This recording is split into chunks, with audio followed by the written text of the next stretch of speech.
Hey guys, Michael Stillwell here from Stillwell Pianos in Mesa, Arizona, and you just listened to a 2002 Kohler & Campbell SKG 530. Measures 5'3" from the very front to the very back, and it is in this beautiful satin finish. So when we get this piano in, we rubbed out the entire finish, got all those surface scratches out.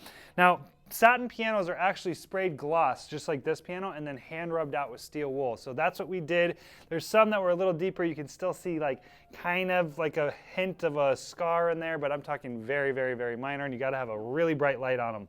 So Samick made and designed this piano, and from what I've heard, they actually got in trouble because they did what's called a boxed bell. So the back of this piano is super fat, and a lot of times painting manufacturers are trying to figure out how to make these smaller pianos as big and as rich, full sounding as they possibly can. And one of the ways to do that is to make the back of the piano more like fatter. And it basically just creates more square inches on the soundboard, creating a more rich, full sound. But somebody had a patent on that and they sued Samick, and so they had to stop doing that exact design. But I think they just got around it by making it an inch or two longer or something like that, which is what happens in big business. So Samick is one of the companies that makes a lot of these stencil brands. So they own Kohler & Campbell, Conover Cable, they've done Schaefer & Sons, Sherman Clay pianos. I mean, it just goes on and on. Sommer, we just did a Sommer. So I mean, they basically will make they'll make their own piano and they'll stencil a different name on the front of it, and it's extremely common in this price range. In fact, most of the pianos in this room are what we call stencil pianos, and they're either made by Samick, Pearl River, or Dongbei,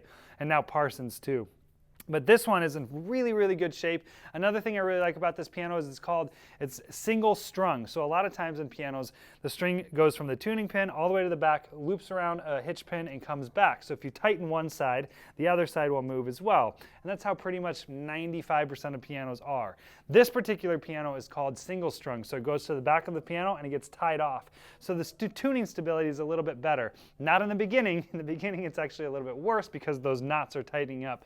But after a few years of those knots tightening up, they're actually really, really stable tunings. In addition to that, this has the oversized casters. So the wheels on the bottom are those nice big thicker casters, and it just adds kind of a nicer element to the look of the piano.